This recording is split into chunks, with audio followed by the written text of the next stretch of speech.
የሀገር ውስጥና የባህር ማዶ ዜናዎቻችን ቢዝነስና ሳምንቱን በታሪክ ውስጥ ጨምረው ወደ እናንተ የሚደርሱበት ሰዓት ላይ ነው የምንገኘው።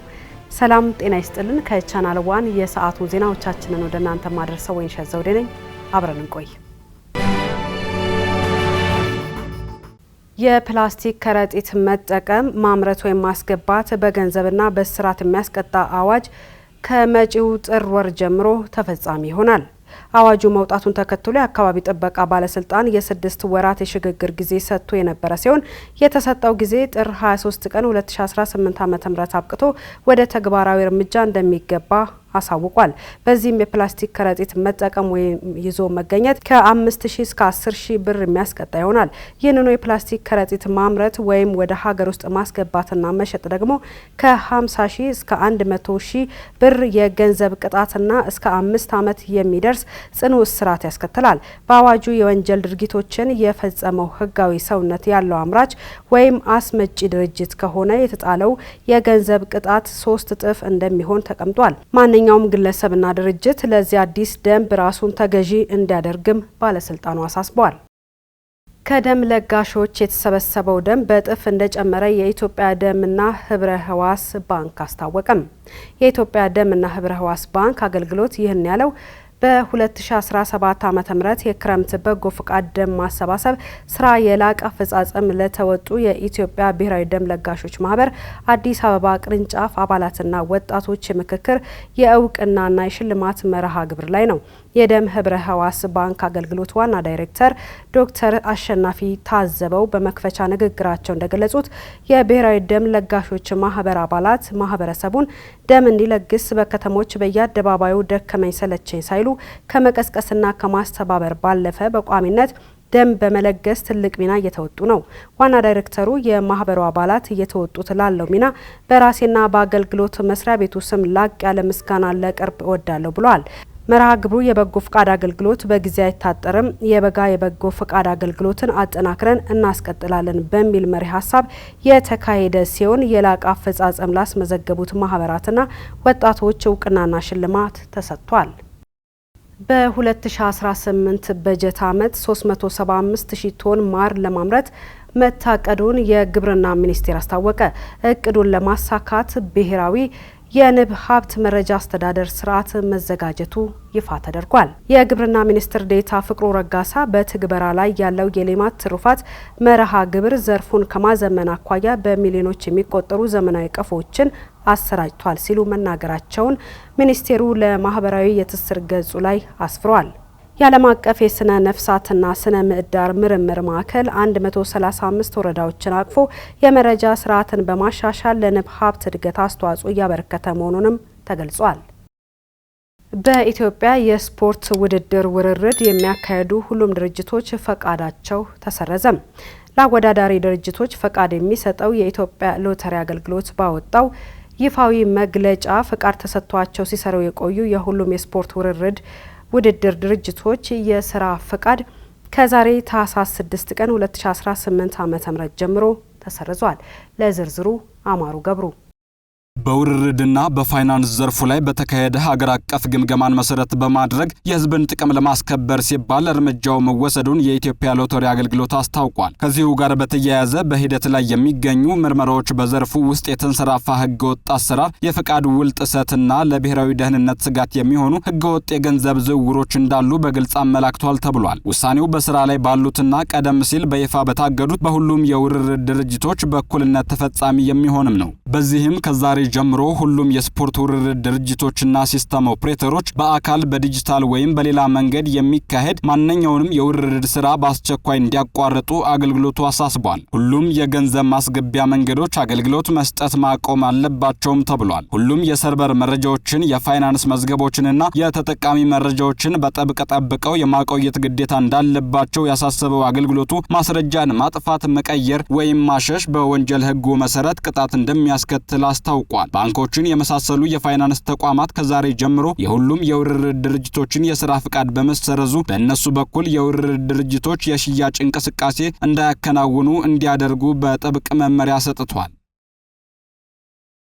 ውድ ዋጋ ያላቸው ስልኮች ላይ ትኩረት በማድረግ የቅሚያ ወንጀል ሲፈጽሙ የነበሩ ተጠርጣሪዎች ከዘረፏቸው 30 አይፎን ስልኮች ጋር በቁጥጥር ስር ውለዋል። ለዚህ ዝርዝር ዘገባ አማሩ ገብሩ። ውድ ዋጋ ያላቸው ስልኮች ላይ ትኩረት በማድረግ የቅሚያ ወንጀል ሲፈጽሙ የነበሩ ተጠርጣሪዎች ከዘረፏቸው 30 አይፎን ስልኮች ጋር በቁጥጥር ስር ዋሉ። የአዲስ አበባ ፖሊስ ጠቅላይ መምሪያ በለሚ ኩራ ክፍለ ከተማ ወረዳ 8 ሲኤምሲ 500 ቤቶች አካባቢ አንድ ግለሰብ የዋጋ ግምቱ 100 ሺህ ብር የሚያወጣ S23 አልትራ ሳምሰንግ ሞባይል እንደተቀሙ ለሲኤምሲ ፖሊስ ጣቢያ ማመልከታቸውን ገልጿል። ፖሊስም ይህንን መረጃ መነሻ በማድረግ ባደረገው ክትትል ወንጀሉ በተፈጸመ በሁለተኛው ቀን የግል ተበዳይን ሞባይል ስልክ የቀሙት 3 ተጠርጣሪዎች በቁጥጥር ስር መዋል እንደቻለ አስታውቋል። በተጨማሪም በክፍለ ከተማው ወረዳ 3 አያት ዞን 5 ኮንዶሚኒየም 3ኛ ፎቅ ላይ አንዱ ተጠርጣሪ ተከራይቶ በሚኖርበት መኖሪያ ቤት ፖሊስ ባደረገው ህጋዊ ብርበራ የግል ተበዳይን ስልክ ጨምሮ 41 ስማርት ስልኮችን መያዙን ገልጿል። ፖሊስ ለስራው አጋዥ የሆኑ ልዩ ልዩ ቴክኖሎጂዎችን ስራ ላይ መዋሉን ገልጾ በቴክኖሎጂ በመደገፍ በተደረገ ክትትል ወንጀል ፈጻሚዎችን በቀላሉ በቁጥጥር ስር መዋል እንደተቻለ የአዲስ አበባ ፖሊስ ጠቅላይ መምሪያ አስታውቋል። ይህ በእንዲህ እንዳለ እንሸኝሽ በማለት ተሽከርካሪ ውስጥ በማስገባትና በስለት በማስፈራራት ሞባይል ስልክና የአንገት ሀብል የወሰዱ ተጠርጣሪዎች ከነ ተቀባዩ በቁጥጥር ስር መዋሉን የአዲስ አበባ ፖሊስ ጠቅላይ መምሪያ አስታውቋል። ተጠርጣሪዎቹ ብሌን አበበ የተባለች የግል ተበዳይን እንሸኝሻለን በማለት ካስፈራሯት በኋላ ግለሰቧ ላይ የውንብድና ወንጀል ፈጽመዋል ተብለው የተጠረጠሩ ህዳር 14 ቀን 2018 ዓ.ም በቦሌ ክፍለ ከተማ ወረዳ 2 ልዩ ቦታ ሩዋንዳ ድልድይ ተብሎ ከሚጠራው አካባቢ ከሌሊቱ 8 ሰዓት ተኩል ገደማ ነው። የግል ተበዳይ ወይዘሮ ብሌን አበበ የተባለች አምሽታ ወደ ቤቷ ለመሄድ መንገድ ላይ እየተንቀሳቀሰች ሳለ ተጠርጣሪዎቹ እንሸኝሽ በማለት ተሽከርካሪው ውስጥ በማስገባት ትንሽ እንደተንቀሳቀሱ ወደ ሩዋንዳ ድልድይ አካባቢ ሲደርሱ አንደኛው ተጠርጣሪ ድንገት ቢላ በማውጣት እያስፈራራ በወቅቱ በእጇ ይዛ የነበረውን 2 ሞባይል ስልኮችና የብር የአንገት ሀብል አጠቃላይ ግምቱ 28 ሺህ ብር የሚያወጣ ከተቀበሏት በኋላ የስልኳን ሚስጥር ቁጥር በማስከፈት የሞባይል ባንኪንግና ቴሌብር ተጠቃሚ መሆኗን አለመሆኗን ካረጋገጡ በኋላ ገፍትረው ጥለዋት ከአካባቢው ይሰወራሉ። ግል ተበዳይ ወይዘሮ ብሌን አበበ አቤቱታ የደረሰው ቦሌ ክፍለ ከተማ ፖሊስ መምሪያ የአየር መንገድ አካባቢ ፖሊስ ጣቢያ ተጠርጣሪዎቹን በቁጥጥር ስር ለማዋል ቴክኖሎጂን በመጠቀም ጭምር ተጠርጣሪዎቹ ሲጠቀሙበት የነበረውን ተሽከርካሪ ሰሌዳን ለመለየት ችሏል። ፖሊስ ባደረገው ተጨማሪ ምርመራን የማስፋት ተግባር ከተጠርጣሪዎቹ ንብረቱን የሚቀበል ግለሰብንም በቁጥጥር ስር አውሏል። በተሽከርካሪው ላይ በተደረገው ተጨማሪ ፍተሻም 6 ሞባይል ስልኮችን፣ 2 ታብሌቶችን፣ የብረት መቁረጫ መጋዝ፣ ኤርፎንን ጨምሮ 2 የሴት ቦርሳ እንደተገኘ ከአየር መንገድ አካባቢ ፖሊስ ጣቢያ የተገኘው መረጃ ያመላክታል። አንዳንድ ግለሰቦች እንሸኛችሁ በማለት መሰል ወንጀሎችን እንደሚፈጽሙ ህብረተሰቡ በመረዳት የግለሰቦቹን ማንነት ሳይገነዘቡ ፈቃደኛ መሆን ለተመሳሳይ የወንጀል ድርጊት ሊዳረግ ስለሚችል ተገቢውን ጥንቃቄ ሊያደርግ እንደሚገባ የአዲስ አበባ ፖሊስ ጠቅላይ መምሪያ መልእክቱን አስተላልፏል። ከ60 በላይ ሆስፒታሎች በዲጂታል ጤና ኔትወርክና በክላውድ መድረኮች ውስጥ መዋሃዳቸው ተገለጸ። በተጨማሪም 200 የጤና ተቋማት የተቀናጀ የዲጂታል ጤና ኔትወርክና የክላውድ መድረኮችን እንዲቀላቀሉ በመዘጋጀት ላይ መሆናቸውን የጤና ሚኒስቴር ሚኒስትር ዴኤታ ሰዓረላ አብዱላሂ አስታውቀዋል።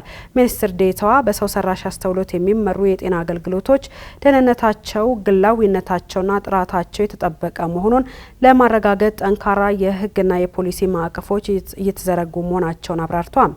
ቴክኖሎጂው አሁን ላይ የመረጃ ትክክለኛነትን በማሻሻል የተሻሻለ ክሊኒካዊ ውሳኔን በመደገፍ እንዲሁም በሽታዎችን አስቀድሞ በማወቅና የጤና ትንበያዎችን በማሻሻል ተስፋ ሰጪ ውጤቶችን እያሳየ ነው ብለዋል።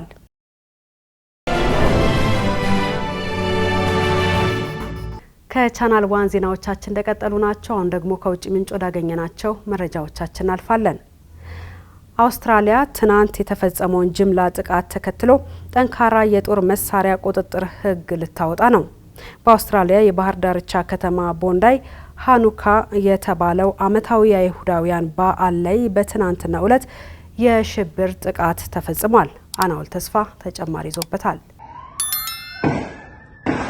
ጥቃቱን የ50ና የ24 ዓመት አባትና ልጅ እንደፈጸሙት የሲድኒ ፖሊስ አስታውቋል። በጥቃቱም 15 ሰዎች ህይወታቸውን ሲያጡ ከ40 በላይ ቆስለዋል። ሟቾች እድሜያቸው ከ10 እና 87 ዓመት ይሆናል ተብሎም ተገምተዋል። ከሟቾቹም መካከል ጥቃት ፈጻሚው አንዱ ሲሆን 2 ፖሊሶች ይገኙበታል። ሌላኛው ጥቃት ፈጻሚ አደገኛ ሁኔታ ላይ እንደሚገኝ ዘገባው ያሳያል። ህይወታቸውም ያለፈው የ50 ዓመቱ ጥቃት ፈጻሚ አባት የከተማዋ የሽጉጥ ክለብ አባልና የረጅም ዓመት የጦር መሳሪያ ፍቃድ ያላቸው ስለመሆናቸው ፖሊስ አሳውቋል።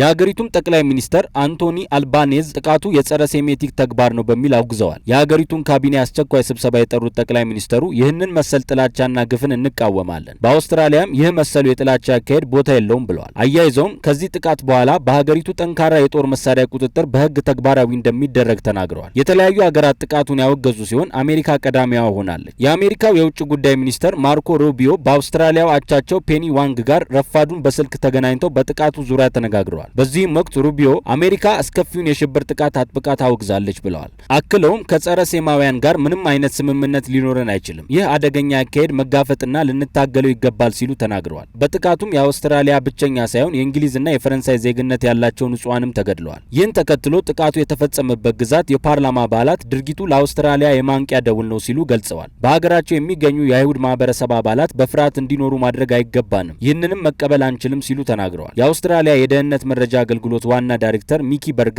እንዳሉት በ2025 ከደረሱ አደጋዎች መካከል ይህ በቀላል መሳሪያ የተፈጸመ ነገር ግን የዓመቱ ትልቅ አደጋ ነው ብለውታል። ኤቢሲ የዜና ምንጭ በዘገባው ጥቃቱን ፈጻሚ አባት ከኋላ ታሪኩ አንጻር በባለስልጣናት እይታ ውስጥ የገቡና ስጋት አጫሪ የሚባሉ ግንኙነቶች እንደሚኖሩ ጥርጣሬው ስለመኖሩ ጠቁሟል። ግለሰቡም በፈረንጆች 2019 የካቲት ወር የእስላማዊ መንግስት አይኤስ የሲድኒ ክንፍ መሪ ነው የተባለው አይዛክ ኤል ማታሪ በቁጥጥር ስር መዋሉን ተከትሎ በደህንነት ሰዎችና በባለስልጣናት የጥርጣሬ አይን ውስጥ ገብቶ እንደነበረ ኤቢሲ ኒውስ የደህንነት ቢሮ ዋና ዳይሬክተር ዋቢ አድርጎ ጽፏል። ነገር ግን በትክክል አባል ነው ለማለት ተጨማሪ መረጃዎችን ሊሰበስብ እንደሚገባ ፖሊስ ጠቁሞ ጥቃቱን ጀርመንና እንግሊዝን ለመሳሰሉ የአውሮፓ ሀገራት የማንቂያ ደውል ሆኗል። በዚህም ጀርመን የባቡር መስመሮቿ ላይ ጥብቅ የደህንነት ቁጥጥር ጀምራለች። የለንደን ሜትሮፖሊስ ዋና አዛዥ የአውስትራሊያዊ ጥቃት የደህንነት ቁጥጥር ቸልተኝነት ውጤት ነው ሲሉም ተችተዋል። የኒውዮርክ ከንቲባ ኤሪክ ኤዲሜስ በሃኑካ የባህር ዳርቻ ዙሪያ ላይ ተጨማሪ ጥብቅ የደህንነት ስራ እንዲሰራ በኤክስ ገጻቸው ባሰፈሩት መልእክት አሳስበዋል። ሃኑካ በሲድኒ በሚገኙ አይሁዳውያን ዘንድ የሚከበር በዓል ሲሆን ለ8 ተከታታይ ቀናትም የሚቆይ ነው። ራሱን አደጋ ላይ ጥሎ ሌሎችን ለማዳን ሲታገል የቆሰለው ግለሰብም ለፈጸመው ትልቅ ተግባር ባለሀብቶች ሊሸልሙት ቃል ገብተዋል። እስካሁንም የተሰበሰበው ገንዘብ መጠን 320,000 የአውስትራሊያ ዶላር ደርሷል። የልጆችን አእምሮን ለማሳደግ ውጤታማ ከሆኑ መንገዶች አንዱ የቤት ስራን መጨመር ሳይሆን ሙዚቃን እንዲሰሙ ማድረግ እንደሆነ ጥናቶች አመላክተዋል። ዘገባውን የተከታተላቸው ጸጋነች ተሰማ ነች። ለብዙ ዓመታት ወላጆች ብዙ የቤት ስራ ልጆችን ማሰራት ጎበዝ እንዲሆኑ ያደርጋቸዋል ብለው ያምኑ ነበር። ነገር ግን አዲስ ጥናት እንደሚያሳየው በአንድ ዓመት ውስጥ የሚሰጡ የሙዚቃ ትምህርቶች በልጆች አይኪው ወይም ኢንተለጀንት ኮኤሽንት ላይ ሊታዩ የሚችሉ ጥቅሞችን እንደሚያስገኝ ጠቁሟል። ነገሩ አስገራሚ ሊመስል ይችላል። የልጆችን አእምሮ ለማጠንከር ውጤታማ ከሆኑ መንገዶች አንዱ ተጨማሪ የትምህርት ቤት ስራዎችን በማሰራት ሳይሆን ሙዚቃን እንዲማሩ በማድረግ ነው። ሳይንቲስቶች ሙዚቃን መማር በአንድ ጊዜ በርካታ የአእምሮ ክፍሎችን እንደሚያንቀሳቀስ ያስረዳሉ። ይህም የማስታወስ ችሎታን፣ ለነገሮች ትኩረት መስጠትንና ችግሮችን የመፍታት ችሎታን ልጆች እንዲያዳብሩ ይረዳቸዋል። የሙዚቃ ስልጠና፣ ዜማና ሪትም መማር፣ የሙዚቃ ኖት ማንበብ የአእምሮ የማድመጥ እንቅስቃሴንና ስሜትን እኩል እንዲመሳሰል ያደርጋል። በተለይ ሙዚቃን ውጤታማ የሚያደርገው ልጆች አስደሳች ሆኖ ማግኘታቸው ነው። ለህፃናት ሪትም ከመዝናኛ በላይ ነው። ውጤቱም የሙዚቃ ትምህርት ጥቅሞች ወደ ክፍል ውስጥ ተግባራትም ይጨመራሉ። ሙዚቃ የሰለጠኑ ልጆች በሂሳብ በንባብና ግንዛቤ በሚጨምሩ አስተሳሰቦች በተሻለ ይሰራሉ። የሪትም ልምምድ በተለይም ትኩረትንና ራስን መቆጣጠርን በሁሉም የትምህርት አይነቶች ለመማር አስፈላጊ የሆኑ ክህሎቶችን እንደሚያሻሽል ታይቷል። ተመራማሪዎች ሙዚቃ እንደ ከመደበኛ ትምህርት ውጭ ያለ እንቅስቃሴ ብቻ ሳይሆን የእድሜ ልክ ትምህርትን የሚደግፍ የአእምሮ እንቅስቃሴ ተደርጎ መታየት እንዳለበት አጽንኦት ሰጥተዋል። ናሚቢያ የአፍሪካ ትክክለኛና ተፈላጊ የቱሪዝም መዳረሻ ተብላ ተሰየመች። የአፍሪካ ቱሪዝም ቦርድ ናሚቢያ የመረጠው የሀገሪቱን በስፋት የተንጣለሉ ጥቂት ሰዎች የሚኖሩባቸው መልክዓ ምድሮችና መሳጭ አካባቢ ጥበቃን መሰረት ያደረገ ጉዞ በዓለም አቀፍ ደረጃ እየጨመረ በመምጣቱ መሆኑንም አስታውቋል። አናውል ተስፋ ቦርዱ እንዳለው የሀገሪቱ ማራኪነት የሚመነጨው ያሏትን የቱሪዝም መስህቦች ያልተበረዙ ትክክለኛ በማድረጓ ጭምር ነው። በቦርዱ መሰረት ተጓዦች የአካባቢን ጥበቃ መሰረት ባደረገው የሀገሪቱ ዘላቂ የቱሪዝም ስነ ዘዴ የሚማረኩ ሲሆን ዘዴውም የማህበረሰብ ተጠቃሚነትና ከፍተኛ ይዘትና ዝቅተኛ ተጽዕኖ የሚያሳድሩ ልምዶችን ይተገብራል። የአፍሪካ ቱሪዝም ቦርድ ደጋፊ የሆኑት ዮርጋን ስታይንሜቲዝን ናሚቢያ የአካባቢ ጥበቃና ቱሪዝም እርስ በርስ የሚቃረኑ ኃይሎች እንዳልሆኑ አረጋግጠዋል ብለዋል። የሀገሪቱ ዋና ዋና መዳረሻዎች ሶዙ ቬሊ በናሚቢያ በረሃ ውስጥ የሚገኝ ታዋቂ ቀይ አሸዋማ የጥላ ደጋፊዎችና ሸክላማ የእርጥበት ቦታዎች፣ ኤቶሽ ብሔራዊ ፓርክ፣ እንስሳት በውሃ ጉድጓዶች የሚሳቡበትና ቀዳሚ የዱር አራዊት መጠለያ፣ ስኬለተን የባህር ዳርቻ በረሃ ከአትላንቲክ ጋር የሚገናኝ የሩቅና አስደናቂ ባህር ዳርቻ፣ ዳማራላንድ በበረሃ ተስማሚ ዝሆኖችና በጥንታዊ የዓለም ጥበብ የታወቁ ቦታ፣ ስዎኮፑድና ዋልቬስ ቤይ ለተለያዩ አይነት ጀብዱ የተሞላባቸው ስፖርቶችና ለባህር ላይ ስነ ምህዳሮች አገልግሎት የሚሰጥ የባህር ዳርቻዎች ያካትታል። የዩናይትድ ኪንግደም ብሔራዊ ጤና አገልግሎት ለአእምሮ ጤና አጠባበቅ ፈጠራ በተሞላበት ዘዴ ለታካሚዎች የመድረክ አስቂኝ ቀልዶች ወይም ስታንድ አፕ ኮሜዲ እንደ መድኃኒት እየታዘዘላቸው ይገኛል። ሊዲያ ዝናቡ ተጨማሪ አላት። በዩናይትድ ኪንግደም እያደገ የመጣው የመድረክ ላይ ቀልድን እንደ መድኃኒት ለታማሚዎች የማዘዝ አዝማሚያ የአእምሮ ጤናን ለመጠበቅና ለማከም በሰፊው አገልግሎት ላይ እየዋለ ይገኛል። የኤንጂ ቤልቸር ኮሜዲ ኦን ሪፈራል የተሰኘው የመድረክ ላይ ቀልድ ከነዚህ መሃል አንዱ ሲሆን ይህም የሚቀርበው ከራሳቸው ካለፈው የህይወታቸው ጉዳትና ቁስል በመነሳት ሲሆን ይህም እነዚህ ሰዎች የእርስ በርስ ግንኙነቶችን እንዲፈጥሩ በማድረግ መገለልን እንዲሁም የጭንቀታቸውን ሸክም በሳቅ ውስጥ እንዲቀንሱ የሚያስችላቸው ነው። በታሪካዊ አውድና በሳይንሳዊ ምርምር የታገዙት እነዚህ ቀልዶች የጭንቀት ሆርሞን ከመቀነስ እንዲሁም ከተሻሻለ ስሜት ጋር ቀጥተኛ ቁርኝት አላቸው። ታዲያ ይህ ያልተለመደ የህክምና ሂደት የቀድሞ መነኩሴ ሞሃን ጉብታና የእግር ኳስ አሰልጣኙ ራያን ሞሬ የጤና መሻሻል ታሪክ ውስጥ ጉልህ አስተዋጽኦ እንዳለው የሚታወስ ነው። የአእምሮ ጤና ፍላጎቶች እየጨመሩ ሲሄዱ እነዚህ በኤንኤችኤስ የሚደገፉ የህክምና ባለሙያዎች ሰዎች ችግሮቻቸውን በሳቅና ተሰብስበው አዝናኝ የሆነ ቆይታን በማድረግ በሂደቱ ውስጥ የመቋቋም አቅምን ማጎልበት እንዲችሉ ማህበረሰቡን ለመርዳት ቃል ገብተዋል። ዘገባው የቢቢሲ ነው። የአሜሪካ የበሽታ መቆጣጠሪያና መከላከያ ማዕከላት ባወጡት ሪፖርት መሰረት በአሜሪካ ውስጥ ብቻ አንድ አዋቂ 53 በመቶ፣ አንድ ህንድ ህጻን ደግሞ 62 በመቶ በፋብሪካ የተቀነባበሩ ምግቦችን ይጠቀማሉ። ሄሮዳይን ንጉሴ ተጨማሪ አላት።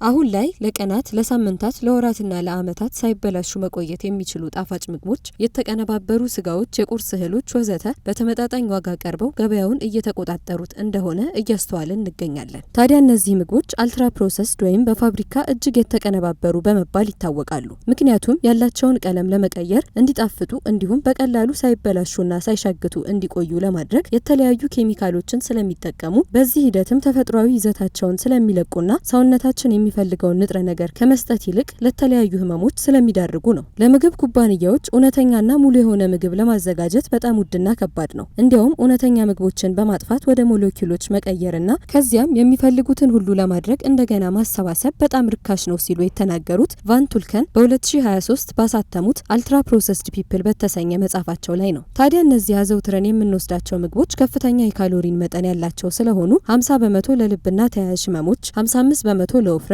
40 በመቶ ደግሞ ለአይነት 2 ስኳር እንደሚያጋልጡ በስትሮክና በካንሰር የመያዝ እድልንም እንደሚጨምሩ ጥናቶች ያመላክታሉ ሲል ሲኤንኤን ዘግቧል።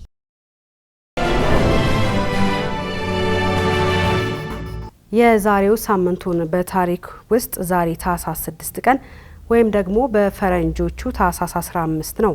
በዚሁ ቀን የዛሬ 47 ዓመት ታህሳስ 15 1978 አንድ ታላቅ ዜና ተሰማ። አሜሪካ ለሕዝባዊት ሪፐብሊክ ቻይና እውቅና የምትሰጥ መሆኗን አስታውቃለች። ዝርዝሩን ያጠናቀረችው ሊዲያ ዝናቡ ናት። የዛሬው ሳምንቱን በታሪክ ውስጥ 47 ዓመታትን ወደ ኋላ ያስጉዘናል። ዛሬ ታህሳስ 6 ቀን ወይም በፈረንጆቹ አቆጣጠር ታህሳስ 15 ነው። በዚሁ ቀን የዛሬ 47 ዓመት ታህሳስ 15 1978 አንድ ታላቅ ዜና ተሰማ። ይህም አሜሪካ ለሕዝባዊት ሪፐብሊክ ቻይና እውቅና የምትሰጥ መሆኗን አስታወቀች። የወቅቱ የአሜሪካው ፕሬዝዳንት ጂሚ ካርተር እንደ ኤሮፓውያን አቆጣጠር ከጥር 1 ቀን 1979 ጀምሮ ሀገራቸው አሜሪካ ለቻይና እውቅና እንደምትሰጥ አስታወቁ። ከቻይና ጋር አዲስ አዲስ ዲፕሎማሲያዊ ግንኙነት እንደምትመሰርትም ግልጽ አደረጉ። ይህ ዜና ለቻይና የምስራች፣ ለታይዋን ደግሞ መርዶ ሆነ። ለቻይና የተሰጠው እውቅና የአሜሪካ የ10 ዓመታት የእውቅና ማዕቀብን ሰበረ። ከታይዋን ጋር የሚኖረውን ግንኙነት ግን ውስብስብ ያደረገው ቋጠሮ እስካሁን ሊፈታ አልቻለም። ከአሜሪካ ወገን ግንኙነቱ ኢኮኖሚያዊና ፖለቲካዊ ጠቀሜታን እንደሚያስገኝ ተስፋ ተጣለበት። የአሜሪካ የቢዝነስ ሰዎች የቻይናን ትልቅ ገበያ ለመጠቀም ጉጉት ሲያሳድሩ፣ ለአሜሪካ የፖሊሲ ሰዎች ደግሞ በያኔዋ ሶቪየት ህብረት ላይ ጫና በመፍጠር ግንኙነቱን ለመጠቀም ተስፋ አሳደሩበት። በቻይና በኩል ከቀድሞ ጠላቷ ጋር የሚመሰረተው አዲስ ግንኙነት የአሜሪካን ትልቅ ገበያ ንግድና ኢንቨስትመንት ለመጠቀም ተስፋ ተጣለበት። ከግንኙነቱ ሁለቱም ተጠቃሚ ለመሆናቸው የአሁኑን ሁኔታ መታዘብ በቂ ይመስላል። ታዲያ ቻይና በወቅቱ ከነበረችበት ደረጃ ተነስታ የዓለማችን ሁለተኛው ትልቁ የኢኮኖሚ ባለቤት ለመሆን በቅታለች። በፖለቲካው መስክም ቢሆን ተሰሚነቷ ሊገዝፍ ችሏል። በተጨማሪም አንቱታን አግኝታበታለች።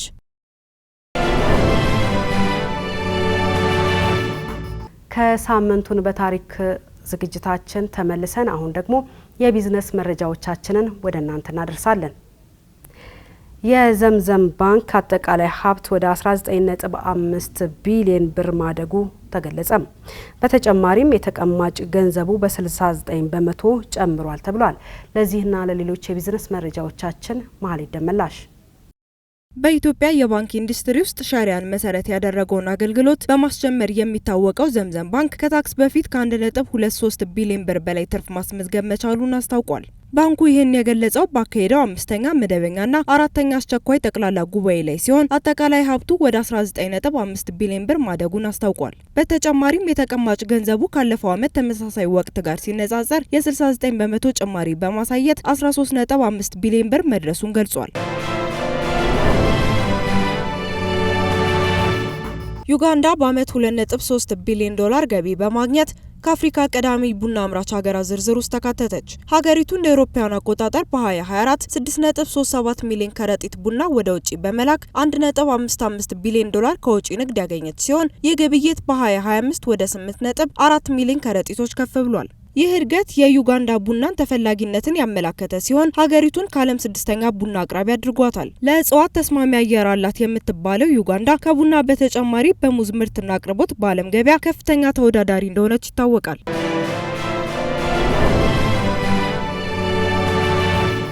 መረጃዎቻችን እንደቀጠሉ ናቸው። የጀርመን ፌዴራላዊ ስታቲክስ ቢሮ ባወጣው መግለጫ በሀገሪቱ በ11 ዓመታት ውስጥ ከፍተኛ የተባለለት ኪሳራ በግንባታ በመስተንግዶና በመጓጓዣ ዘርፎች ላይ መድረሱን ገለጸ። መረጃዎች እንደሚያሳዩት በትራንስፖርት በመስተንግዶና በግንባታ ዘርፎች ላይ ኪሳራዎች የተለመዱ እንደነበሩ ያብራሩ ቢሆንም ከጥር እስከ መስከረም ባለው ጊዜ ውስጥ ብቻ ግን የተመዘገበው ኪሳራ በ11 ከመቶ ከፍ ማለቱ የተጠቀሰ ሲሆን ይህ አሃዝ በሀገሪቱ በ11 ዓመታት ውስጥ ከፍተኛው እንደሆነ ተጠቅሷል። እንደ ቢሮ ገለጻ የኪሳራዎች ቁጥር እየጨመረ እንደመጣ አብራርቶ በመስከረም ወር ብቻ ከ1900 በላይ የኪሳራ ማመልከቻዎች መቅረባቸውን አስረድቷል። ይህም ካለፈው ዓመት ጋር ሲነጻጸር የ6.7 ከመቶ ጭማሪ እንደሆነ አስረድቷል።